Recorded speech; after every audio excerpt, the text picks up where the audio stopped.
Poštovani gledatelji, dobra vam večer. Dobrodošli u još jedno izdanje emisije Pravi kut. Naravno, svima vama koji ste proslavili želim još jednom sretan praznik rada.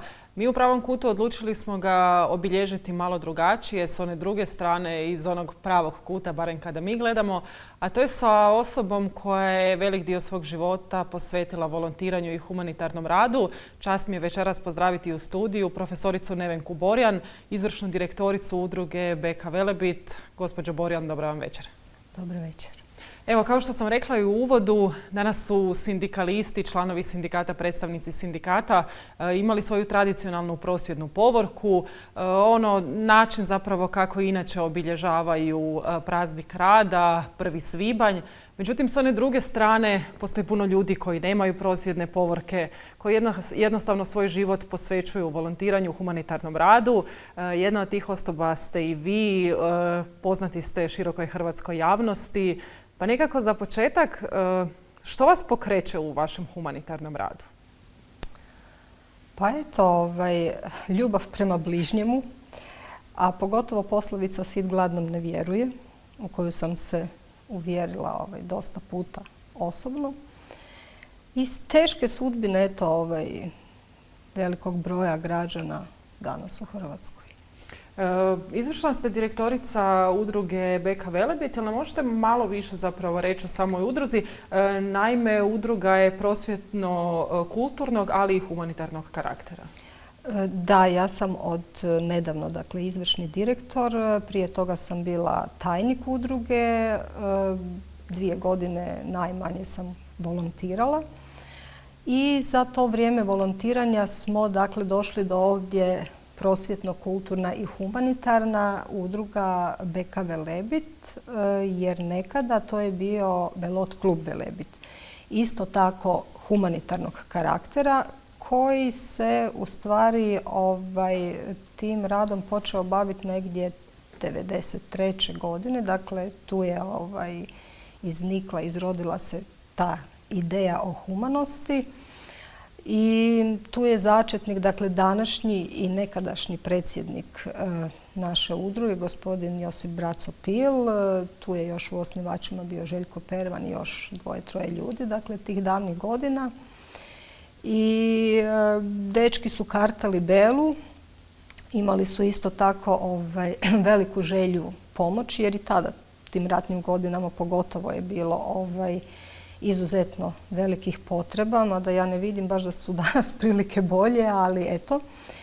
No bilo je pitanje na koji način onda tu humanost propagirati i provoditi u djelo i rekli su bilo bi to možda dobro kroz društveno misaonu igru koja se igra pomoću karata, belot. I tako je sve to počelo.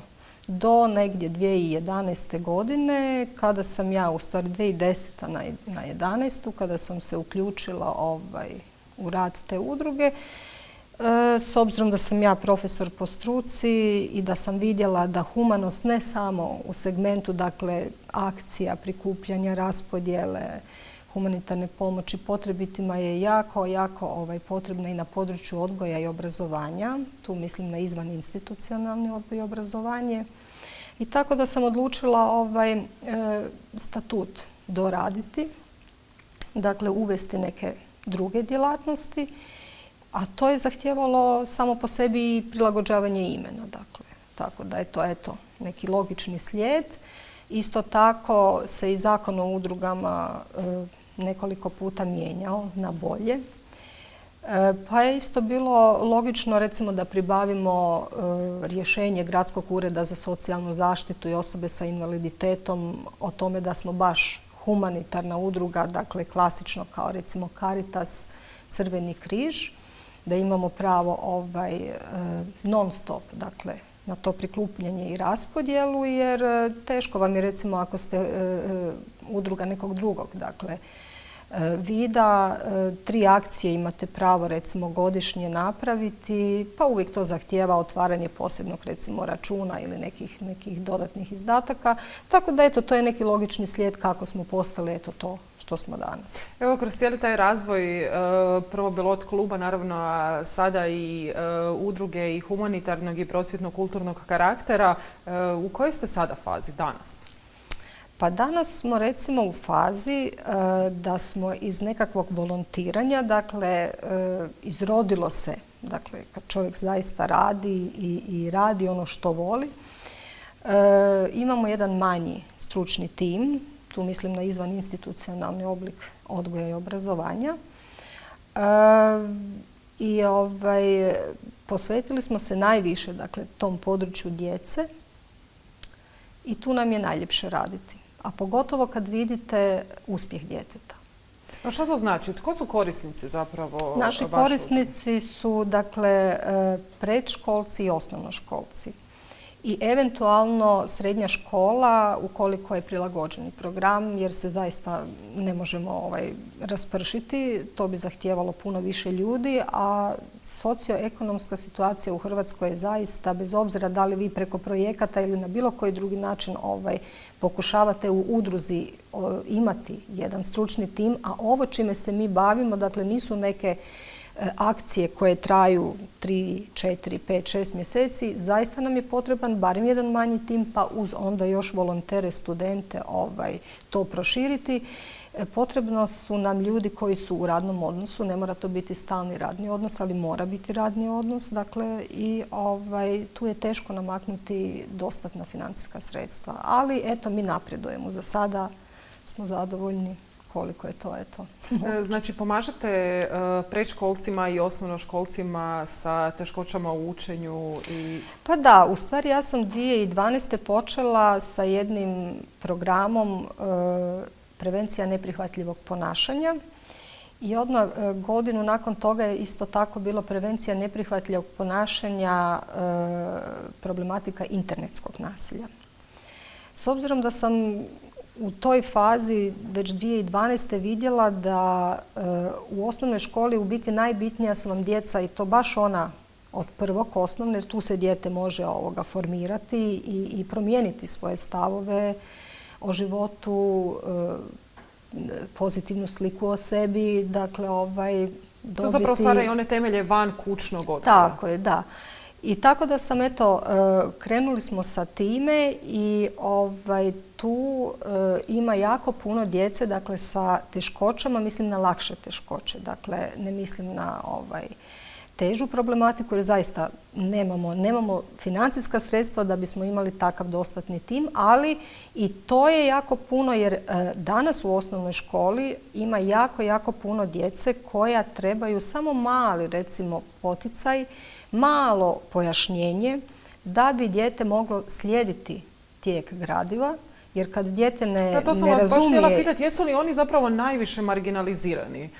Baš oni kojima treba mali taj poticaj? Jesu, ali upravo zbog socioekonomske, dakle, krize danas. Danas roditelji i oni koji recimo rade, ako imaju 2, 3, 4 djece, nemaju da platiti recimo dodatne instrukcije ili pomoć.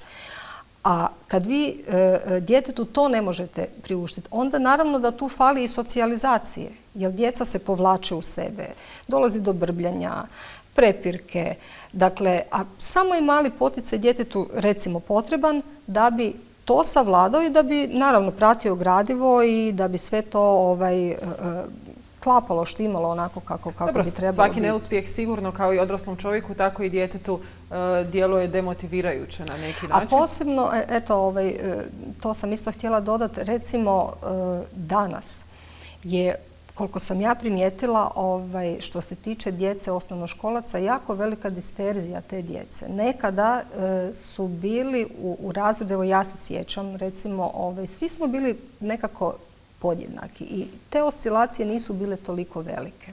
Danas, kada vi imate, ne znam, ekologija, problem, ozonske rupe, ne znam, imate dosta čuvanih trudnoća, tu dolazi do recimo jedne kategorije djece koje su osjetljiviji, kojima možda treba malo više. I onda dobivate jednu disperziju gdje u jednom razredu od 20 ili 25, možda i više, jedan učitelj jako teško može to sve namiriti, uravnotežiti, jer jednom djetetu koje ne može praktički slogovati i treba mu jako puno, nema tko pomoć, jer individualizirani programi jesu kod nas super, ali opet nema se dovoljno sredstava da bi se više zapravo u teoriji nego što je praktički tako je, moguće. Ne, mislim, naše školstvo što se tiče kvalitete je u redu, mislim, kvalitetno je to na koncu, i naši stručnjaci dokazuju koji su vani i naša djeca koja odu na, recimo, natjecanja pa donesu nagrade. No, međutim, kvaliteta je jedno, a školstvo mora slijediti i tijek razvoja tehnologije i svih ostalih razvitaka koji se po drugim područjima dešavaju. Tako da mislim da bi tu trebalo jako puno napraviti dorade, što se upravo sad, koliko sam čula, u Ministarstvu znanosti, obrazovanja i športa upravo formira. Mislim da je već i formiran taj tim. Mislim da čak će ići na to da se ide 9-godišnje, recimo, školstvo, što po meni je jako dobro, jer vi, evo tu upravo što sam govorila, 1. razred, predškolci, osnovnoškolci, zašto i jedan od tog razloga zašto ta disperzija? U vrtić, recimo, ne idu sva djeca ili nema mjesta. Recimo, romske manjine uopće ne idu u vrtić.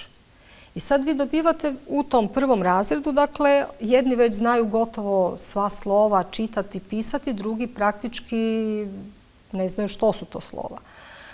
A ako bi se uvelo to, recimo, 9-godišnje školovanje u tom 1. razredu, to bi bilo, recimo, nešto kao vrtić, ona predškola, ali obvezni dio, tako da obuhvaća sve kategorije djece. Dakle, nema tu sad ili nisam dobio vrtić ili sam, recimo, romska manjina pa ne idem u vrtić, a bez nekog ocjenjivanja ili pritiska na djecu, tako da bi se pripremio neki teren, neka baza, da dobijete opet ono što smo nekada imali, dakle, nekakvu, barem sredinu zlatnu uz manja odstupanja.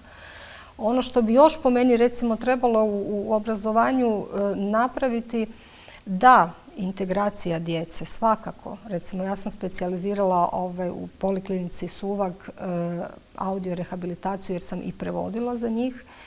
I s te strane, recimo, ide se na to da se djeca integriraju u redovne škole. No, međutim, stvar je u tome da tu upravo onda dolazi isto do tih oscilacija i tu bi trebalo možda napraviti više mogućnosti. Dakle, svi neka budu integrirani u jednoj školi, ali ipak možda nekakve grupice napraviti u kojima bi se moglo raditi određenom, recimo, brzinom, jer imate i djece koja su izuzetno nadarena. To je djeci, recimo, dosadno, mislim. I nisu isto dobili onaj dio koji su trebali dobiti, a to je ono malo više. Kad gledate svoje iskustva, znači i kroz rad u udruzi, rekli ste i sami da ste prošli cijelu specijalizaciju u Poliklinici Suvag.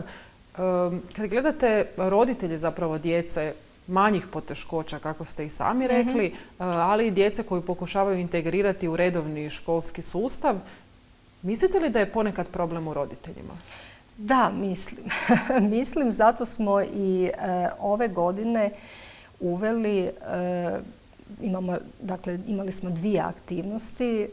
Moram sad malo i to pojasniti da ne ispadne da je nejasno. Prošle godine imali smo, dakle, poludnevni boravak za djecu i to isključivo u udruzi, u prostorijama udruge. Mi smo na Trgu Bana Jelačića i zaista djeci, škola ima jako puno djeci, nije teško doći do nas.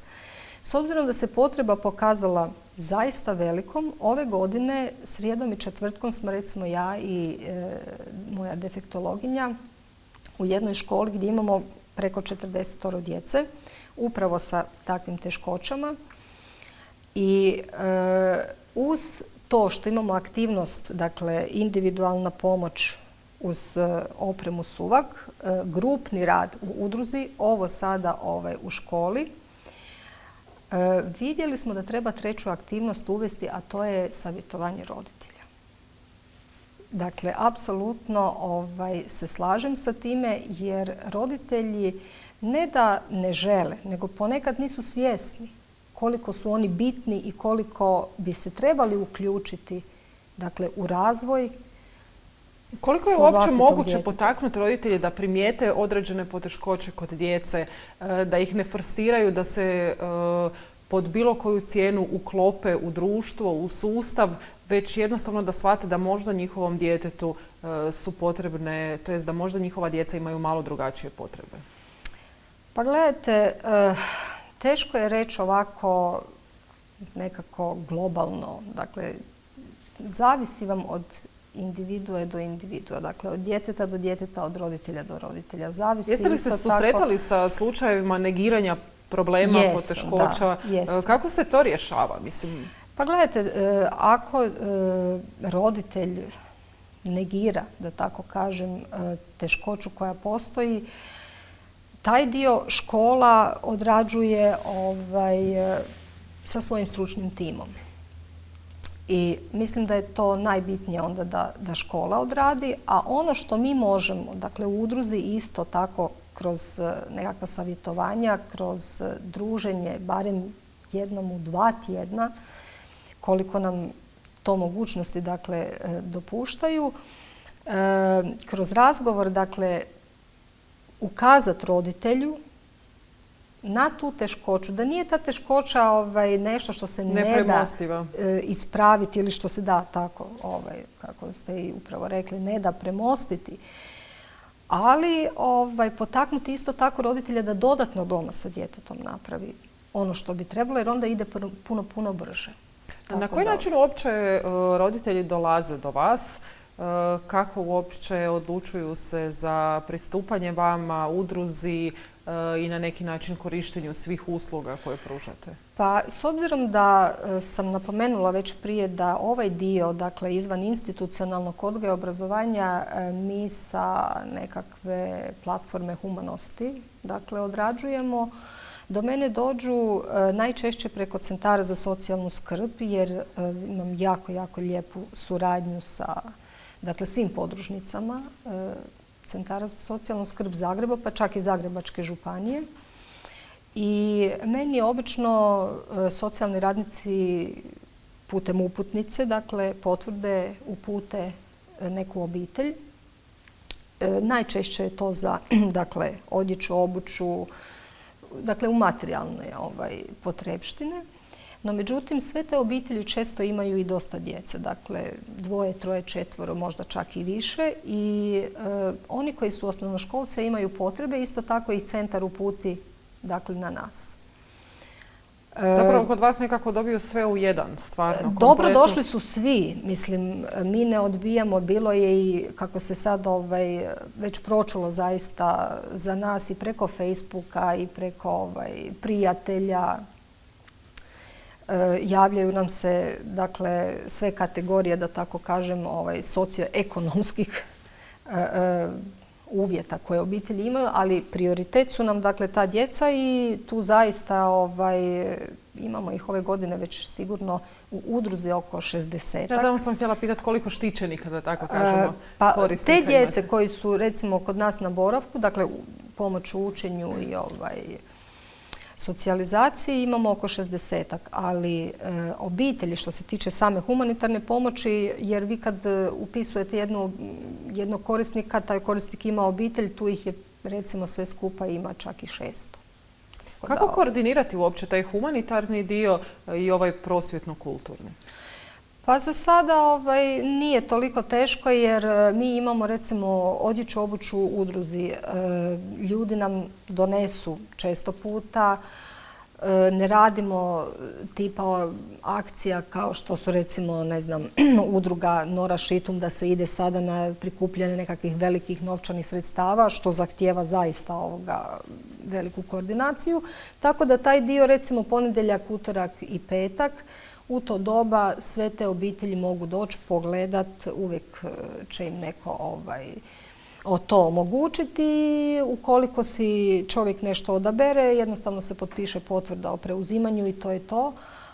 Velim, u udruzi nas ima za sada 4 koji smo u radnom odnosu kakvom takvom, čekamo još 2 i to upravo preko Hrvatskog zavoda za zapošljavanje, dakle putem javnog rada, tako da će nas biti malo više, ali imamo i volontere. Evo, dolazimo do onog logičnog nekog pitanja. Sad ste rekli 4 vas je u timu, očekujete još 2. Pružanje humanitarne pomoći, skoro 600 korisnika, dnevni boravak, pružanje podrške oko integracije i socijalne, ali i ovih poteškoća u učenju. Kako se financirate? Pa sad sam malo prije spomenula jedan način, to je Hrvatski zavod za zapošljavanje. Ne znam koliko su druge udruge upoznate sa tom mogućnošću, ali ja sam tu mogućnost iskoristila i kada vi prvi puta odradite jedan javni rad korektno, kada je sve ispoštivano, dakle kada nema problema, onda i kada se vide napredak, dakle i da ima potrebe, da ima uspjeha, onda vam se otvaraju vrata i možete onda i uzeti ne 1, nego 2, 3, zavisi od kakav je momentalno uvjet i predispozicija, jer se tu zna mijenjati. Nekad možete 2, nekad više, nekad to je što se tiče zapošljavanja, ali što se tiče i prostora i sve opreme drugi dio, koja je potrebna. sam ja sad počela preko projekata. Recimo Ministarstvo znanosti, obrazovanja i športa nas je prepoznalo, da tako kažem. Grad Zagreb, imate Ured za socijalnu zaštitu, Ured za obrazovanje i tu smo nešto dobili, moram priznati manje nešto, ali Grad Zagreb inače nekako ravnomjerno raspoređuje, bez obzira da li je udruga ovog ili onog tipa i da li recimo pretežno samo sa volonterima ili ima potrebu, dakle, zapošljavanje nekog tima, ali oni imaju to na stranicama transparentno, uvijek sve objavljeno, tako da dobije se onoliko koliko se može. Ono što nam je problem, pa donacije pretežno materijalno, financijski do sada ne. Nismo imali previše, ali velim, ono što nam je problem, recimo, to je prostor u najmu, pa onda vi imate režije. Tu malo nam je teže sa time, no međutim nešto se priča da sada ima recimo preko nacionalne zaklade mogućnost konkurirati da bi se pokrili troškovi hladnog pogona. Nadam se da ću i tu uspjeti. A ono što mi se najviše dopalo u novom zakonu o udrugama je to da možemo uvesti i neke gospodarske djelatnosti, dakle to je to socijalno poduzetništvo. I tu se nadam da ćemo uspjeti. Jel imate na umu već nešto? Pa imam, planiramo recimo proslave rođendana uvesti, možda subotom, nedjeljom, to bi bilo zgodno i najnormalnije kao udruga mi to sad možemo napraviti naplatno.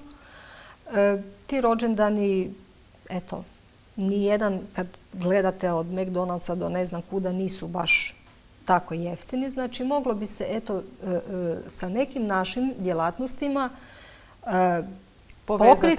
povezati da bismo u budućnosti mogli, dakle, promicati ciljeve i djelatnosti udruge i da bi taj projekt bio održiv.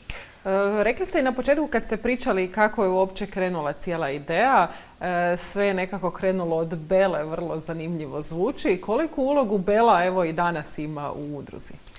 Pa evo, što se tiče same društveno misaone igre Belot, ona je meni u statutu ostala kao projekt. Dakle, idemo na to da uvrstimo Belot u nomenklaturu športova kao hrvatsko intelektualno vlasništvo. I ono što je ostalo je izrada elaborata. S obzirom da i to zahtijeva svojevrsno financijsko, dakle, nadogradnju, dakle, nekakav izdatak. Nadamo se da ćemo, možda kroz godinu, ali mislim da prije sigurno ne uspjeti u tome. Ono što mi je najbitnije je to da sam ja kontaktirala Hrvatski olimpijski odbor, da smo dobili zeleno svjetlo. Ministarstvo znanosti, obrazovanja i športa, dakle, Ured za sport nas je isto dakle podržao. I ono što bismo sada upravo voljeli realizirati, to je jedan veliki belot turnir na državnoj razini i ja sam uputila Ministarstvu financija, dakle zamolbu isto tako za pozitivno mišljenje i odobrenje gdje bi najnormalnije kotizacija, dakle odvojili bi PDV, išao bi PDV tako da najnormalnije Ministarstvo financija dobije svoj dio. Kako bismo prikupili sve ono što financijska sredstva, kako bismo mogli, dakle, sve ono što nam je još potrebno za taj elaborat realizirati. Eto, nadam se da ćemo, dosta dugo čekamo odgovor Ministarstva financija. Znam da su pretrpani, ali eto, nadam se da ćemo ove godine i to pozitivno mišljenje dobiti i onda bi išli, eto, kažemo, u suradnji sa jednom tvrtkom u realizaciju, dakle, takvog jednog velikog projekta i velikog turnira i mislim da bi to onda bilo to. Znam da nije zahvalno pričat nikad o financijskim iznosima, međutim, je li imate možda okvirno određenu vrijednost humanitarnih svih darova koje ste svojim korisnicima i svim onim potrebitima nekako donirali u posljednjih, evo, od 1993. godine? Pa eto, da, donirano je, dakle, u novčanoj protuvrijednosti, dakle tu se uvijek išlo na materijalne stvari, pa negdje u protuvrijednosti recimo 450.000 eura, mogu slobodno reći, dakle od 1993. A naš zadnji veći projekt tog tipa je bila donacija Rashladne komore Kući Svete Terezije od Malog Isusa na Vrhovcu, upravo gdje borave djeca bez roditeljske skrbi, adekvatne, ostavljena djeca i jako mi je drago da smo uspjeli to i to je onaj dio što sam vam rekla da danas više ne odrađujemo upravo zbog toga jer smo se posvetili obrazovanju i klasičnom prikupljanju i raspodjeli humanitarne pomoći jer je jako teško ta financijska sredstva namaknuti kad jednom krenete sakupljati. Onda vam se rastegne vrijeme, često puta željeli bi u jednom roku pa ne možete pa onda se to sve produži, a to je jako žalosno, ali je to istinito. Idemo mi kratko na reklame pa ćemo se vratiti nazad u studio. Poštovani gledatelji, ostanite s nama, vraćamo se za nekoliko minuta. Poštovani gledatelji, evo nas nazad u studiju. Večeras razgovaram sa profesoricom Nevenkom Borjan, izvršnom direktoricom udruge BK Velebit. Za sve vas koji ste se tek priključili, praznik rada obilježavamo na malo drugačiji način, za nas iz pravog kuta. Gospođo Borjan, u jednom trenutku u prvom dijelu emisije spomenuli ste zakladu Nore Šitom, naravno u kontekstu prikupljanja velikih novčanih iznosa. Puno smo pričali o vašem humanitarnom radu u prvom dijelu emisije, volonterskom radu. Je li vas žalosti kad vidite da humanitarne akcije završavaju vrlo negativno, bacaju cijelu tu ružnu sliku nekako na humanitarni rad, evo kao što smo mogli vidjeti u slučaju zaklade Nore Šito? Pa da, naravno da me žalosti jer na kraju onda ispaštaju možda i oni koji nisu krivi, koji rade u redu. Ali isto tako nadam se da sada će i ovaj zakon o udrugama dosta toga ispraviti. I mada ima oko 50.000 udruga, dakle možda sada i više u Hrvatskoj, po mojim saznanjima jedno 20.000 bi ih se trebalo ugasiti. I dalje se čini velika cifra. No, međutim, u biti nije. Velika je cifra zbog toga što je, socijalna i ekonomska situacija u Hrvatskoj teška i takva kakva je. Jer nedavno sam bila na jednom predavanju Kraljevine Norveške. Isto su raspisali jedan natječaj koji se tiče također izvan institucionalnog oblika odgoja i obrazovanja i pitala sam veleposlanika, zanimalo me je kako oni funkcioniraju.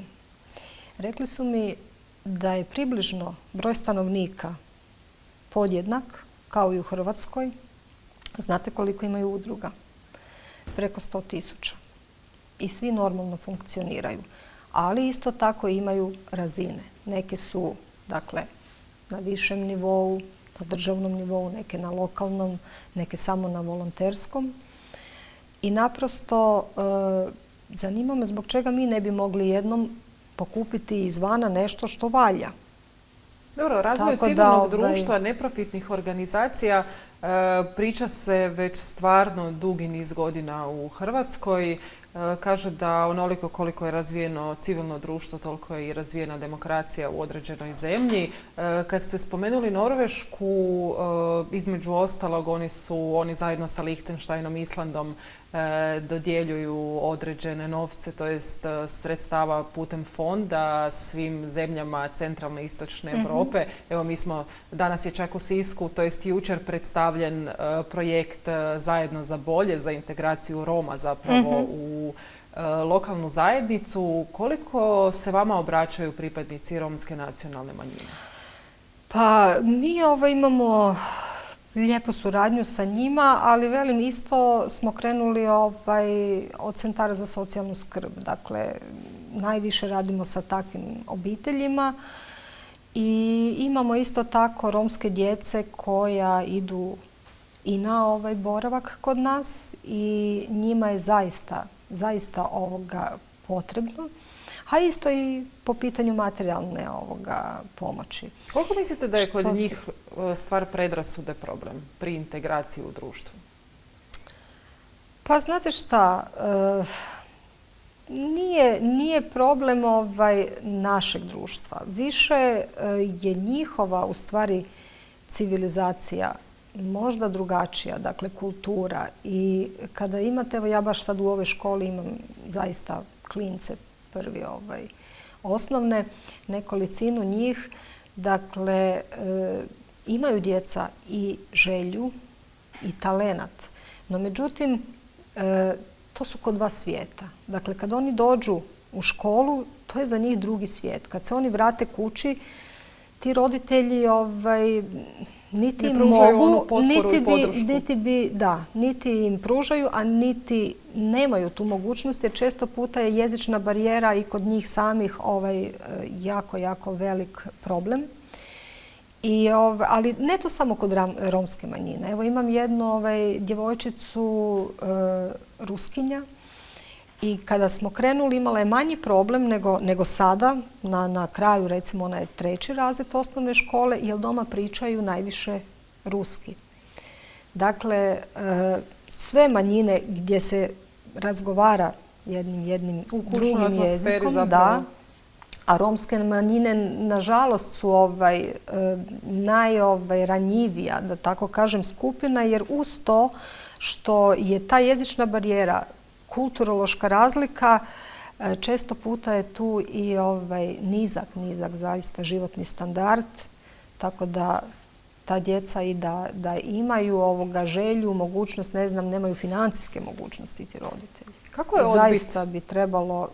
Kako je odbit nečiju molbu za pomoć? Vjerojatno ste se susretali sa slučajevima gdje jednostavno niste bili u mogućnosti pomoći, a oni potrebiti vam se obraćaju nadajući se da ste upravo vi prava adresa gdje trebaju doći. Je li se dogodilo uopće da ste morali odbiti pomoć nekome? Pa moram vam reći da nemam tu tako negativnih iskustava ili ne znam da sam morala odbiti. Ukoliko nešto ne bi bilo za nas, onda bi uputila roditelje, dijete ili u neku drugu udrugu ili na mjesto gdje će sigurno dobiti pomoć. Ono što recimo mi je najteže palo kad sad kažete gdje nisam mogla pomoći, mi recimo imamo mogućnost dobivanja i krupnijih stvari. Dakle, ne samo odjeća i obuća, nego i frižidera, veš mašina, ormara, kreveta. No često puta mi nemamo prostor za pohranjivanje takvog tipa robe, da tako kažem.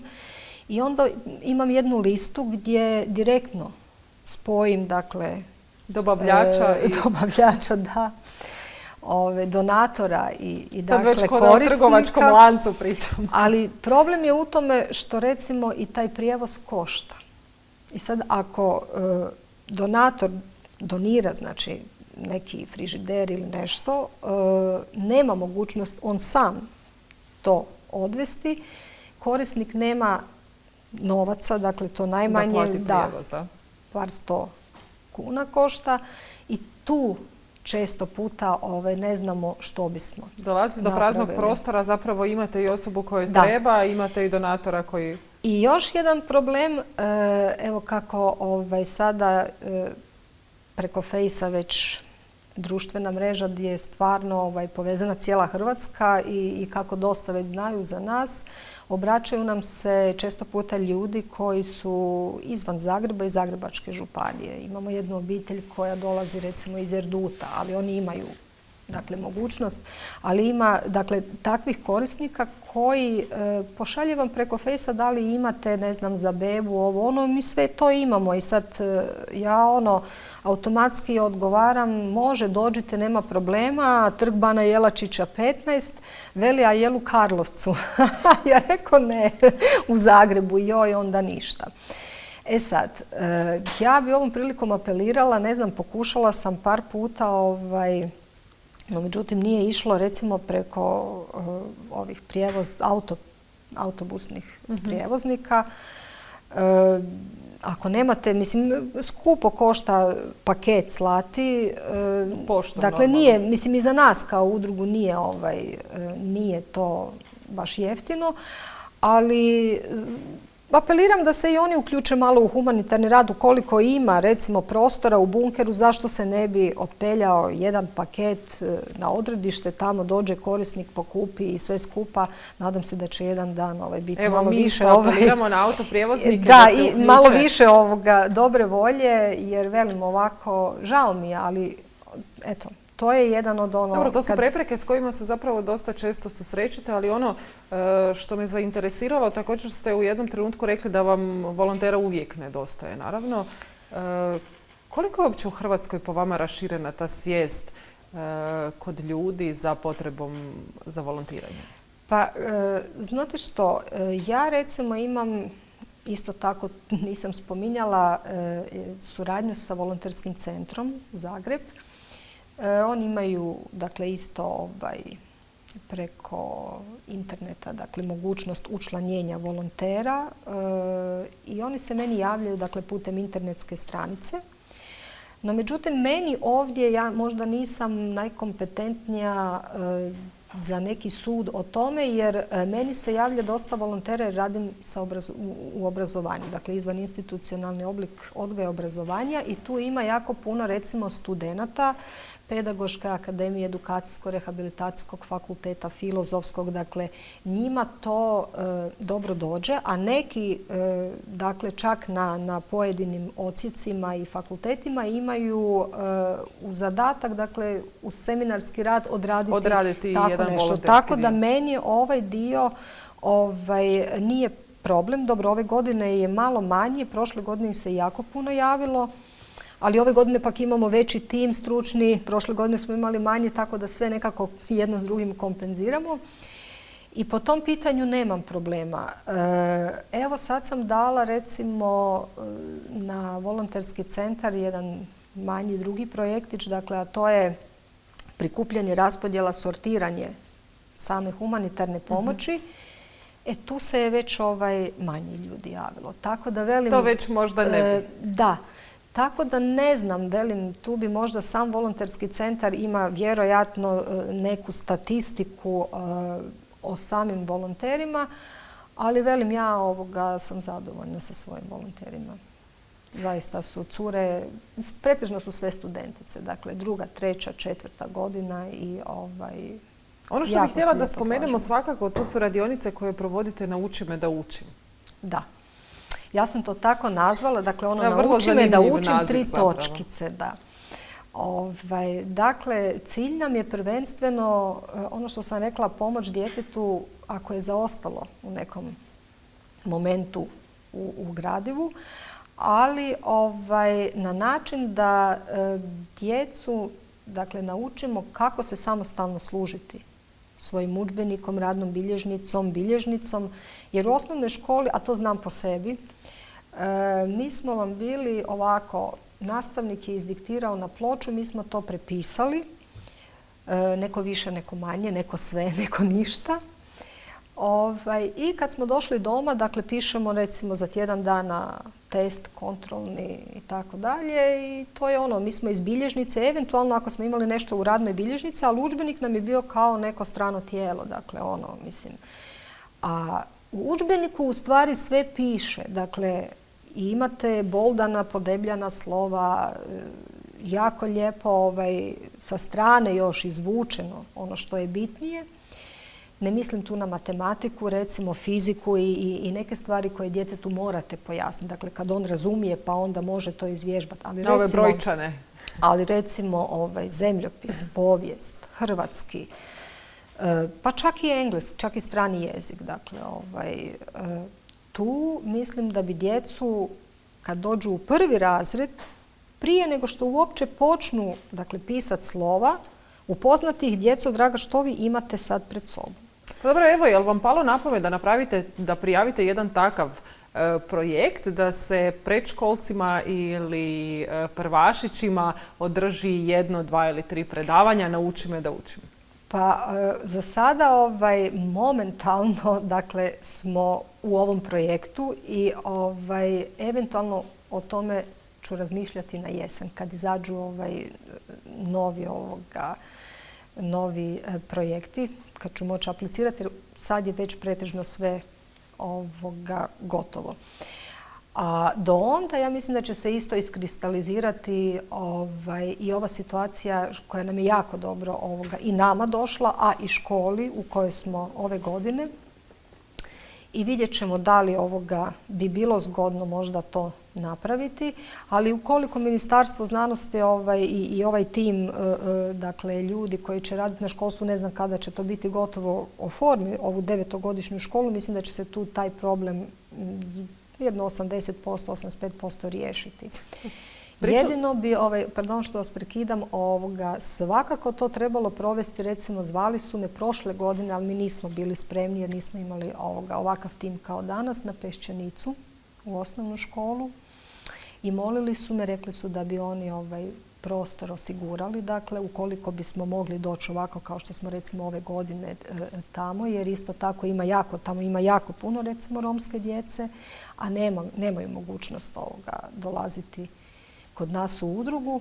Mislim da recimo u takvim područjima gdje ima dosta takvih disperzija, tu bi možda bilo zaista dobro tog tipa nešto napraviti. Govorili smo o edukaciji roditelja, koliko je bitna, o tome na koji način pomažete svojim štićenicima, djeci.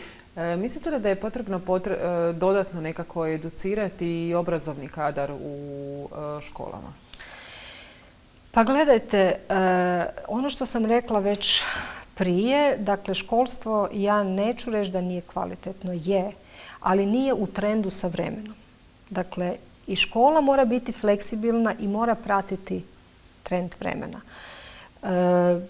Ti učitelji, dakle, profesori poslije 5. dakle, razreda, 5., 6., 7., 8. rade po nekoj onoj, da tako kažem, starinskoj, da.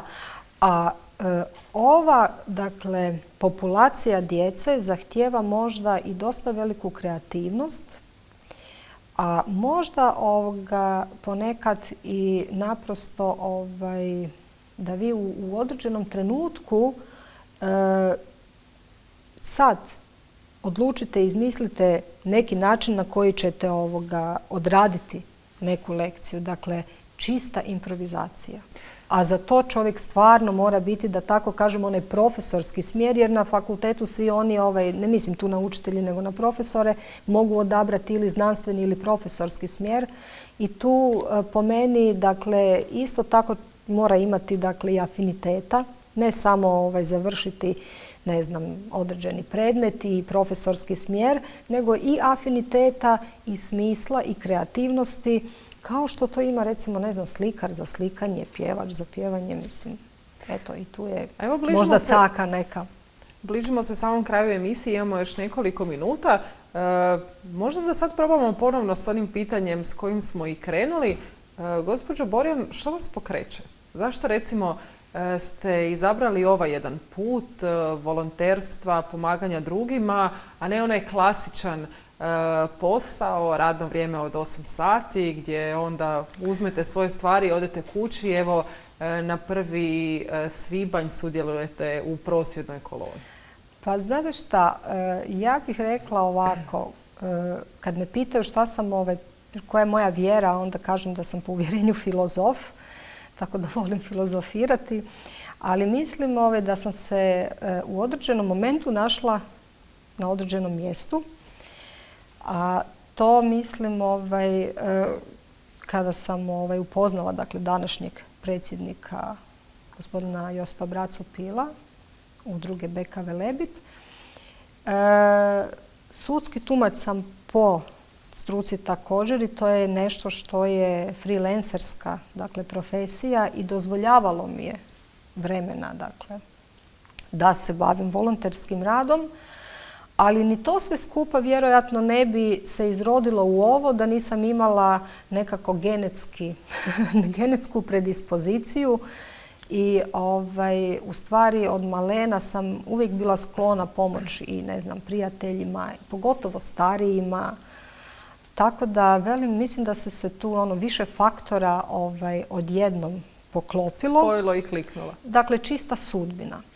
Ono što nije sudbina, to što ste me pitali zašto nisam odabrala 8-satno radno vrijeme u svojoj profesiji, dakle profesor filozofije, logike pa i ruskog, ima jako mali broj sati u jednoj srednjoj školi, pokriva jedan nastavnik, dakle jedan profesor. Nije baš jednostavno naći zaposlenje stalno u toj profesiji mojoj, ali mislim čak da sam takav tip koji više naginje na onako nekonvencionalni način, dakle prevođenje, pa onda eto ovako u udruzi rad, tako da mi mislim čak to više i odgovara. Profesorice Borjan, hvala vam puno na gostovanju. Hvala vama što ste ugostili moju malenkost, ali još više našu udrugu, jer mislim da zaista bi malo više trebale se te udruge koje se baš bave ovakvim, jer ima nas više. Dakle, nismo mi sami, to sam najbolje vidjela kroz dane udruga Grada Zagreba kada se družimo na štandovima. Ima takvih udruga. Znam da kubure, da im je jako teško, da nemaju financijska sredstva, a imaju djece koja im se javi. Evo, pokrenuli smo se u svakom slučaju, ne smijemo ovdje stati. Hvala vam još jednom. Hvala vama. Poštovani gledatelji, bilo je ovo sve za večeras u emisiji Pravi kut, našoj verziji Praznika rada. Hvala vam puno što ste bili s nama. Ostanite uz program Reže TV.